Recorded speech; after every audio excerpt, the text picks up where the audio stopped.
પોરબંદર મહાનગરપાલિકા દ્વારા લીમડા ચોક ફાટક અને પીજીવીસીએલ ફાટક ઉપરાંત કડિયા પ્લોટ છે, જે ફાટક છે એના કારણે સમસ્યા ઉદ્ભવે છે, જે ગામમાં વારંવાર ફાટક બંધ થાય છે અને જેના કારણે લોકોને અવર જવરમાં મુશ્કેલી પડે છે. એના માટે આયોજન હાથ ધરેલું હતું.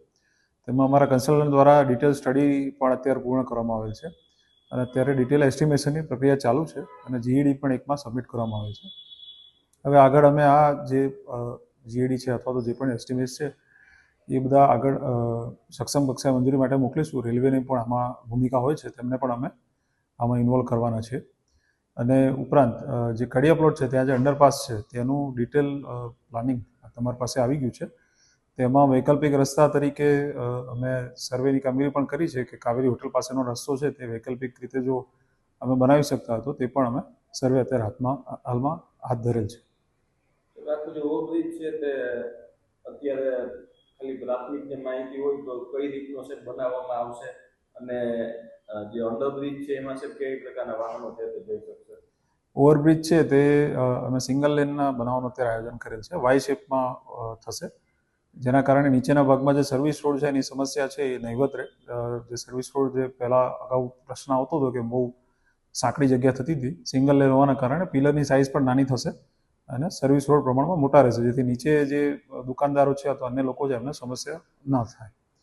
ઉપરાંત કડિયા પ્લોટનું જે અંડરપાસ છે એ ખાસ ત્યાં 2 વ્હીલર અને 4 વ્હીલર એના માટેનું બનાવવામાં આવી રહ્યું છે, જેથી કરીને કડિયા પ્લોટ ફાટક છે ત્યાંથી ભારે વાહનો પસાર થઈ શકે અને 2 વ્હીલર અને 4 વ્હીલર છે, જે ખાસ કરીને કડિયા પ્લોટનો રેસિડેન્ટ વિસ્તાર છે ત્યાંના લોકો આ અંડરપાસનો ઉપયોગ કરીને 2 વ્હીલર અને 4 વ્હીલર મારફત અવર જવર કરી શકે. બંને જે ઓવરબ્રિજ અને અંડરબ્રિજ છે ક્યાંથી શરૂ થશે અને ક્યાં પૂરા થશે? જે ઓવરબ્રિજ છે તે વાય શેપમાં છે, એટલે એક લીમડા ચોક છે તે ત્યાંથી એક એનું લેન આવશે અને બીજું અબોટી બ્રાહ્મણ સમાધિ જે વંડી છે ત્યાંથી એક લેન આવશે અને એ બંને લેન આગળ જઈને મર્જ થશે અને જ્યુબિલી બ્રિજ પાસે એનું લેન્ડિંગ છે, જેથી એ વાય શેપમાં આખો ઓવરબ્રિજ હશે. કડિયા પ્લોટમાં કાવેરી હોટલ વાળો જે રસ્તો છે ત્યાંથી એ અંડરપાસ શરૂ થશે અને બીજી બાજુ કડિયા પ્લોટ બાજુ એનો અંડરપાસ પૂર્ણ થશે.